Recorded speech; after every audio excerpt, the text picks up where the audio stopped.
welcome to the Not Superheroes Just Dads podcast. No, we can't fly. No, we can't shoot lasers or pick up giant buildings. But what we can do is help set the foundations for our families, be present for our kids, and combat generational cycles. On this podcast, we dive into everything dad related, from the struggles we deal with as fathers to what our favorite thing to barbecue is. Hello, I am Sean Laurie, and I am excited, y'all. This has been in the works for a few weeks now, so I'm able to have Jawan on here, man, and I appreciate you, bro, just reaching out to me and for us to be to make this happen, bro. How you doing? Doing great. It's been a lovely day. Like Sean said, I'm Jawan. Thanks for having me on. Yeah. Go by Jay Wando. I also have my own podcast, so I'll get into Oh, that later. But so Jay Wando is my alias. But yeah, Jawan Muldrow, man. I'm from South Carolina, and but I'm here in San Antonio area. And Sean's podcast has just been a light to my pod because I take a little bit of his sauce, his flavor from it, and if y'all hear when y'all do get to hear mine, you will hear the similarities. And yeah. great guy, just from what I've known in the past couple of weeks. Amazing concept. So I love it, man. I'm Appreciate you, glad to bro. be here. No, I appreciate it, man. And what I like to do a lot of times, I do like to do icebreakers. So I know you gave a little spell about yourself, but what is, because you do have three wonderful children, right? Yes, And sir. so if it's similar to how my household is, it's very difficult to get them to eat anything half the time, or they want to be picky, right? So Okay. what is the either the go-to meal or like the go-to fast food chain or whatever that you know for sure, okay, they're not gonna fight you on? Is it McDonald's, like the standard McDonald's, or is it something else? My kids haven't asked for McDonald's in a while, so that's a good Okay. thing. So my I have two daughters, and then I have a son. So the oldest daughter, she is not really into bacon, sausage. If it is like burgers, it's one burger. It's not like she has to have a certain meat to enjoy herself. My two oldest, as I mentioned, they were born in Japan, so a Mhm. lot of rice, uh, pizza. Pizza is probably a go to though. That's fine. Even though I name all the other stuff, pizza is the go Pizza. to. It's something Okay. they can eat it pretty much every day. Cheese pizza mainly. If it has toppings on it, cool. But they'll eat toast. They'll just eat toast and cheese and be just fine. Because we They go right fine. back to the room, go back to what they were doing. So my That's son, he's 1 year old, and so he is just experimenting. yeah. He just had rice and baked chicken today, and Okay. that's his. He'll be good and milk. He's a He milk good right now. He junkie. don't know how to be picky like that right now. Not at all.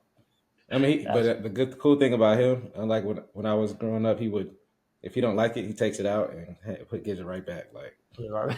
nah, Like, dad, nah, I ain't I'm messing good. with it. I ain't messing I'm with it. straight. So All so right. today, y'all, he actually mentioned a little bit talking about, his some of his kids was born in Japan. And so actually I wanted to focus on that a little bit, is something that I Mhm. think isn't really talked about, honestly, where it comes to the military, especially us being in San Antonio. Both of us actually in Texas, San Antonio. But salute to everyone served. We definitely thankful. Salute to you too, bro, obviously. Yes, And sir. it Thank made you. it made me think though, Thank like, for your support. oh yeah, anytime, man. But it made me think, like, as far as we never think from that concept. We never really think about that experience. And so I want to ask you, because I think your parents actually served as well. So I want to actually ask you about that, bro, because I'm just curious about that experience and how it's kind of shaped you to the father As far you as are the today. upbringing for me, What was that, bro? yes. I was saying as far as the upbringing for me, Yeah, yeah, yeah. So I was like just as a curious as military far as like kid, yeah. how does that look? How was that for you? My father actually was the one that served. My mom didn't.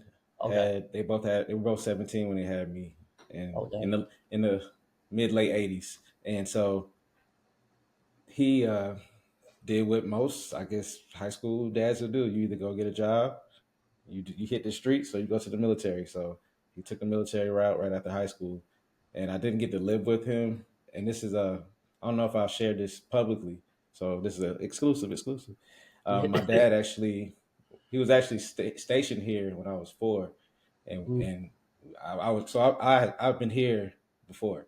Like this is my first time in I say what 30 do the math 34 years. So 34 years ago I was actually here with my dad for like a quick trip.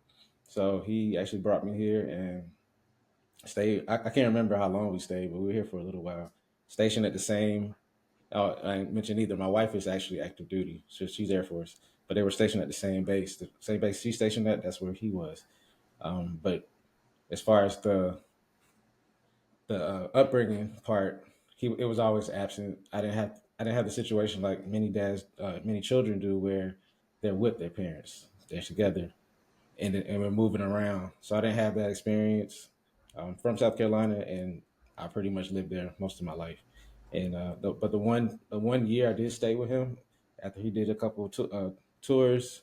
I think it was Gulf War or Desert Storm, one of the two. It was Operation Desert Storm that era, and so he did a couple of tours, and he got me in second grade. So 6 and 7 years old, that's when I lived with him that one year, and got out. He got out a couple months or so after I got out of school, and that was that for him. Mm, But that's when I found basketball. That's when I found rap music. Like a lot of things that him as a at the time like 23, 24 year old yeah, raising a 6 or 7 year old, you're playing the music. You're not really changing. You're not he didn't really know how to adapt to yeah, okay keep play the clean version. And mind you, this is the '90s. This is the early '90s. Snoop, Dre, like not the legendary Snoop Dre version we know. yeah, These are the early mixtape, not mixtape, but like first album type of thing. yeah, So NWA, I got to listen to all that at 6. So yeah. my mind is like flooded with rap and I guess violence and things like that. So that was very different. I Mm. hope I answered that No, no, no, you well. did. So that's what I was going to Mhm. ask you too. So how, like, growing up, right? Because you're in the military too, which or you was a servant, I but work, we'll yeah. get into that in a So, minute. But I wanted to ask you, how did that? Did you see? Because I always hear those different things about not with everyone, but some people that serve, how it does affect you and things like that. Did you sure. see that with your dad, or was it one of those things? He was one of the fortunate ones that it didn't really impact him like that, so it didn't really impact y'all relationship or anything like that either.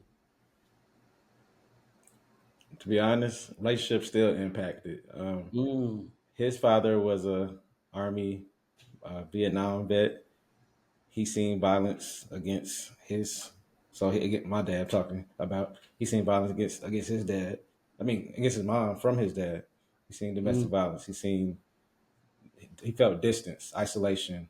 yeah. Here, they got married and separated, and so I feel as he and my mom got together, teenagers, he didn't really know how to be present, and that continues to this day. To be honest, my father and I have a very strange relationship. We have one that is, I see so much of myself in him, but he doesn't see the growth in me that I feel he wanted. Maybe that missing element with us being Mm, apart, and it'll be a lot to dive into on in this segment. But the main part, what you were asking, I think only thing I seen because I don't think he served in combat. He did assignment in Korea, Florida, Texas. I can't remember where else. But between those bases, never went to combat. I did when I was serving. Um, mm, went to Kandahar, Afghanistan, Baghdad, Iraq, and then I had a what they call a cake deployment in Qatar, LUD. Cake basically because there was no combat, but people do not talk about the psychological part of it. mm, The 12-hour shifts, being out in the heat, I was only at E3, so that's very low rank in the military, and that's a lot of things taken away from you as a grown up. I don't care if you're 25, 28, whatever. If you're A1C or E3 in the military, they look at you as a young, very young man. The respect level is not there, so you have to navigate through what you should say and what you do say. mm. That's probably the way to save you, and that's probably why I'm not in now. I didn't speak up for myself, and that's probably something I also attribute that to my father not being present or as present as he could have been during my upbringing. Um. Okay. So with that being said, like you said, you also traveled. I'm sorry. You served and you had to travel and things like that.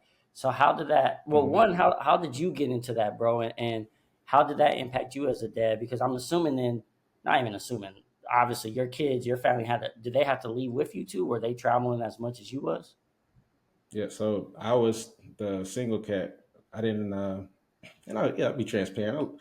It's a good time for this. my wife and I got together after she had our first daughter. So she already had our first daughter, and Okay. so I'd already served. I'd already separated by this time. So this is now 2015, and when we started dating, we got married in 2017. Okay. So before that, I was in the streets, bro. Like I was out here. I was traveling. I was spending my own money. It didn't Yeah. matter. Like I wasn't really focused on. I wasn't a dad at the time, but I wasn't really focused on being one either. Mm. I was trying to, I was flying them out and getting flown out. Like I was on that type of time. But then Yeah. when I separated, things got lonely. I'll say that. Things Mm. got really like, okay, what am I doing with my life? What does Yeah. God want me to do with my life? And I had to make some decisions. We got together. She's from the same hometown as me. She was already in at the time. She came in after I did, but she was already in. She was going up the ranks quick. Like she was like Mm. ranked first time, Yeah. made rank first time. And so once we got together, I immediately became a stepdad, and so I had to play that role. And Yeah. I grew up as a stepfather as well. So Mm. my my goal was to make sure or ensure that she felt as if even if I wasn't her biological dad, that I could be as good in a sense, or just as be the same type of father that she would need. Not Yeah. necessarily trying to be like him in his absence, but make sure that I was providing the father or fatherly or dad services, Yeah. and also love her mom. And I've Mm. been doing a pretty good job 7 years later. Oh yeah, I think I so. believe Had my that. hiccups, but for the most part, Yeah, no, yeah, that's dope, for bro. sure. That's dope. I think So most of how us how did. long? Unfortunately, we go through that. Yeah, yeah, yeah. No, I was gonna ask you, bro. How long did you serve for? I served right at 9 years, from 2006 to 2015. Oh And dang. so there was a time period where the military was pretty much a layoff. They called it sequestration, a rollback. 25,000 troops was the goal. So Sheesh. if your number got called or it lined up whatever your rank was, how long you've been in, they just basically rack and stack. Think about we coaches, right?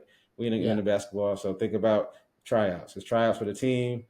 Well, you made 8 shots and he made 10, or he made 9.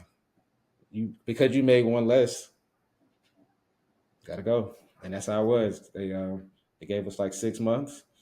I was in sheesh. Japan at the time. Like so, my kids were born in Japan, but I was there too, but on a different type of time.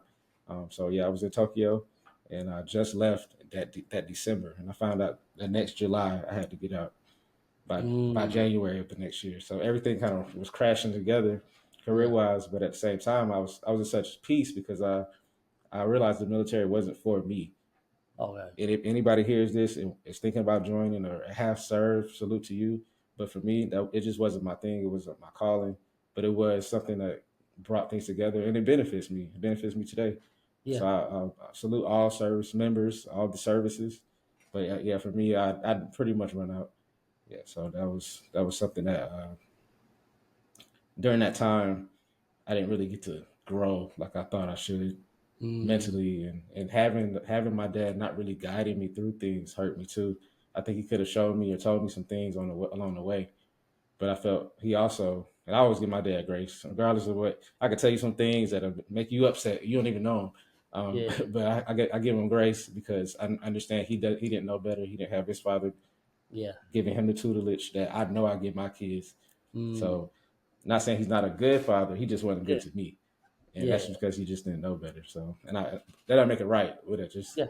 I understand Now, that part. now, how do you break that cycle? How do you break that pattern, right? That family pattern is like you said, like your dad served, his dad served, right? Certain things he Hmm. saw, certain things he dealt with, and then even like you said, you had your kids, but at times you wasn't really focused on that, right?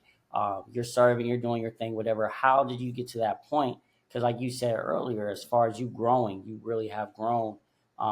Compared to your father, his father, right? So how did you get Yeah, to that point, bro? How did you get to that to be able to break that cycle? Because that's not easy to do, right? That's not easy to do, especially like you said, like you didn't have that guidance. Not that, and like, we're not even gonna blame your dad because at the end of the day, he didn't know any better. You know what I mean? And right. then I'm sure his dad didn't know any better, and so on and so on. So it's one of those things where it keeps on cycling. And at that point, you do just have the music, you do just have pop culture, you do just have these certain things. You might even have the homie that from the block, or this other homie over here, or some of the people you see in the military, how they move in this and this and this. So it's so easy to be able to take those things and make that almost your identity, or make it part of you, because you don't know any better, because you don't have that guidelines, right? So how did you get to that space, bro, where it was like, yo, this has to change. This is not going to Uh, work for me and my family. I mean, you were like ding ding ding. Yeah, you hitting all the points because I went through all of that. I Yeah. went through um, constant pulling and tugging, pulling and tugging. Should I go home this weekend? Should I stay out? Should I? It was because this for me. I was stationed in Georgia, South Carolina, where I'm from. 6 hour drive, and most people might say, "Oh, that's not a long time." Whenever you're trying to escape something, you're willing to do whatever it takes, whether that's getting into alcohol, whether that's um, staying out late, the way we cope. And so when I was in the military, it was easy to cope with keeping that distance, ignoring it, basically, just Mm. saying, you know what, I don't have to go home. I don't have to talk to my dad. I don't need him. If he wasn't, I would say things like, if he wasn't here, I wouldn't care. Like I really felt that way because I had lost people. I literally lost people. I seen people lose their kids during my service time. I seen people not be able to have kids, and I Mm. was like, almost like, how dare he?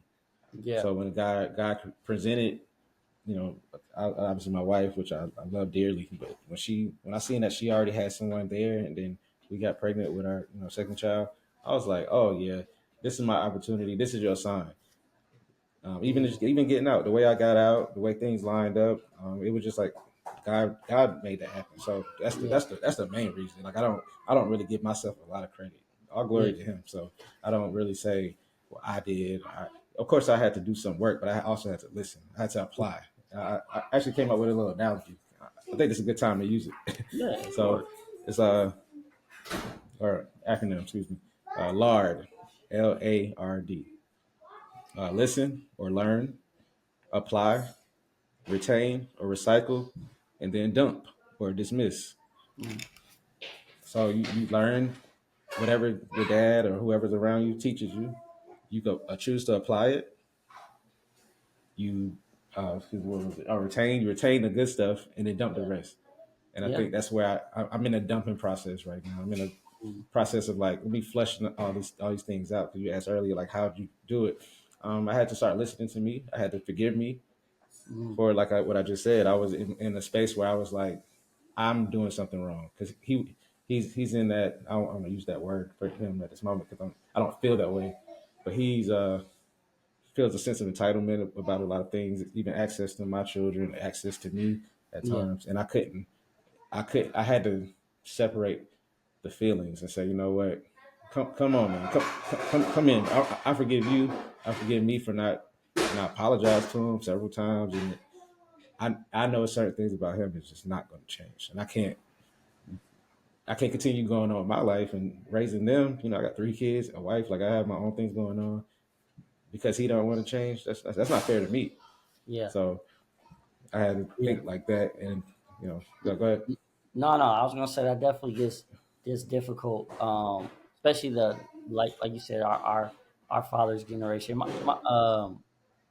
Because my dad, we're better now, but I felt like at times he had a sense of entitlement, as far as, you're gonna come to me or you're gonna do these things. And I'm like, we don't have that type of relationship for you to even try to command that. You know what I mean? And Come so, on now, right? so I understand exactly what you mean by that. And as far as my dad, done a lot better with it. But I definitely understand. I think it's just that generation as well. That's just how they So grew up. my That's how. I, I used to follow that until like about 8 months ago. So around the Okay. time we found out we were coming here. So and I do agree with that part. However, Yeah. the beginning part of what you said is the cycle part. It's not Mm. like just it's not just that it's the generation. It's because they didn't teach us how to be better. Now we're Yeah. having to figure it out. And Yeah. we're not all good either. I Yeah. know we like to say, oh, our generation, millennials, to say are Yeah. better. We're real. I mean, a lot of us are, but it's like, I don't know. Think about your high school. How many guys you may have known or whatever are really taking care of their kids, not just giving them money, not coming by on the weekend. And I'm not Yeah. talking about the ones that are under like court order. Not talking about y'all. I understand that part. I'm talking about the ones who could be there, who Yeah. choose not to. And my dad has one.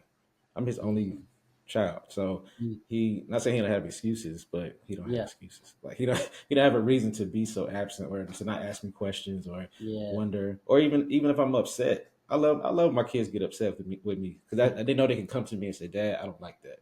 I Yeah. didn't like that, and I'm not going to be defensive like like other people would. So Yeah. I just wanted Yeah. to interject because I know we say that a lot. I guess a generation is a generation, but if we Yeah. keep accepting the generation, what does that do for us?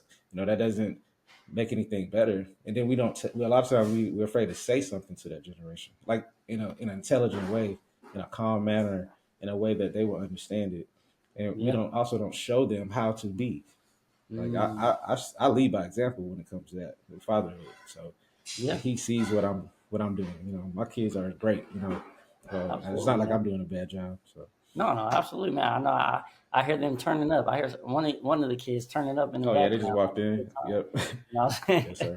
That's Yep, dope, yep, yep. man. But so I wanted to ask you too because, like you said, you served and you had to learn. You went through some of your trials and you had to learn certain things. So that's just from what you've seen.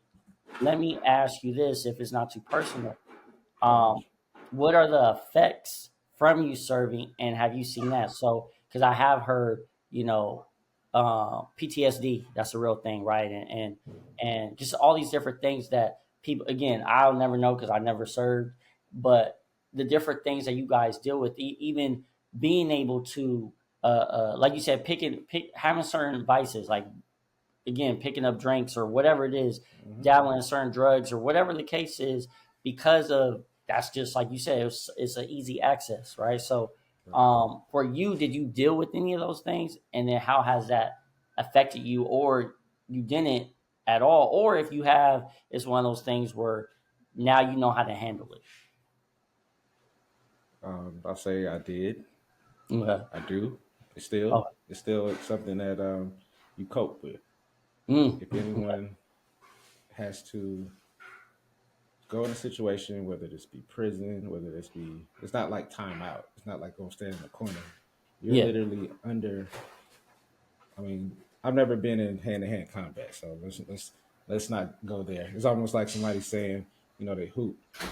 Okay, where'd you hoop? Well, I hoop for a D3. A D3 is not a D1. It's not Yeah. necessarily saying the stakes aren't as high, but it's a difference. Yes, You definitely. would be disrespectful if I say I'm a D1 hooper and you mentioned to someone, oh yeah, he a D3 player. No, I work for that. You know what I'm saying? So just like there's different jobs. But to answer your question, I deal with it because I didn't deal with it while I was in it. There was no. When I say no, I didn't. Look at this. My son walking in. There wasn't any. Um, you weren't told what to do. There were programs, yes. Don't get me wrong. There were programs. It just wasn't like it wasn't encouraged. It wasn't encouraged for Mm. you to come up and say he does this every time I record. He wants to get on screen so bad, but What's up, little it man? What's wasn't up? encouraged What's for. up? Say what's happening. And he was born in England, by the way, so he's a whole different Oh, guy. England, that's dope. So Hey. yeah, but it wasn't encouraged. Yeah, it Mm. wasn't encouraged. But now, and I've gone through therapy and everything. But I'll just say the biggest effect is learning to say something to people, to Mm. come on platforms like these and tell people you have issues. Yeah. PTSD is different for everyone. It's like I heard Lamar speaking about it. I'm sure he's seen things in Chicago, or I've seen things. You've seen things where you were, and it may not necessarily have to be like death and violence. It can Yeah. just be seeing someone get mistreated in a certain way that to you, you can't control something. When you Yeah. are out, in your tent, you hear boom, and you're in a bunker, you're in your PT gear, and you don't Yeah. know where it's coming from, or if it's going to be your tent, or if it's one of your homeboys that you just hooped with 10 minutes ago. Because that happened. One guy in the army only been there for like 2 weeks. He was running. Remember this, and it's hitting me now because I'm picturing it. Yeah. So he was running PT, but at night I don't think he had a reflective belt, which was the story. Got hit, man, like hit and Mm. died.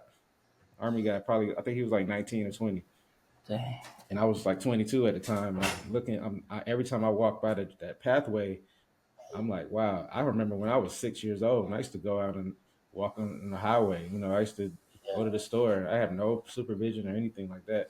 So for him to be on base on a military installation, get hit, a hit and run too. They didn't even stop for him. Black kid too. Rest in peace to him. They didn't even stop for him. He got found on the street Wow. dead. You know, so things like that. I mean, that wasn't something that happened to me. See what I'm saying? Yeah. So Yeah. when things happen like that, it's always on your mind. It's always a way to talk about it. But again, Yeah. the word I used earlier, you coping with it, unfortunately, and some people don't get healed. But Mm, again, for having God in my life and having someone that, for one, understands what you're going through in a sense, yeah. they can help you guide you through it, and also just having the courage to talk about it. Mm, You know, that's a different kind of courage. We talk about freedoms of the military and fighting for the flag. People don't know the half, man. Like it's a lot. And I was in the Air Force, and I'm speaking like this. I couldn't yeah. imagine Marines and Army and those Rangers, Yeah. people that are in special forces, where they get dropped off in a city. It's Mm, like go kill somebody, whoever. yeah. You end up shooting a kid. I'm just thinking of things that Yeah. happen. We Yeah. watch these movies, but these things happen. So I'll just say, yeah, just um, I might have got off track, but yeah, No. just for anybody out there listening, though, if you are struggling with it and you may be thinking, addiction or something like, a substance may be something that you want to go to. Please get some help, and Mm, please hotlines. I mean, especially in this area, there's so yeah. many resources, but at the same time, you do see people who are faced with this and live with it and Mm, sit around, and you may work with these people. yeah. They hire veterans all the time, so you may be working with a veteran. And sometimes if you ask people, "Hey, how was your career?" and the heads drop, Mm, and it's like, dang, like you're not even proud. But yeah. all these people out here who never serve are proud of you. They're Yeah. glad that you defended their country because it's something that not many people do. It's only like 1% or something of the military of America that actually Yeah. serve. It's not a lot of people that you would Mm. think. So So that have was a you? great question, man. No, no, I appreciate it, man. That's what I was gonna ask you just to follow up with that. Have you seen it? Like you say, you able to cope with it. You was able to acknowledge it and get the help, even though you wish you kind of took advantage at the time when it was happening, Right, while you were serving and things like that. Have absolutely. you seen it impact? Maybe not now, but did you see it impact you when it came to you and the missus, or when it came to even you as a dad? Did you see it ever kind of pop his ugly head in a sense? And if so, All the how did you kind of be able to tackle that, bro? Yeah, all the time. Especially when we first got together. She probably gonna hear me. She gonna be like, "That I gotta tell the truth now." She in the other room. So we were in Japan, Okinawa. Spent 3.5 years there, and just right off the bat, going overseas for anybody that's dependent, which is not a lot of us. It's Yeah. not many male dependents out there, and I Mm, take pride in it now. But at first, it was hard, man. I just got yeah. out 2 years before that. I'm not the breadwinner. I'm not the one working. I'm not the one.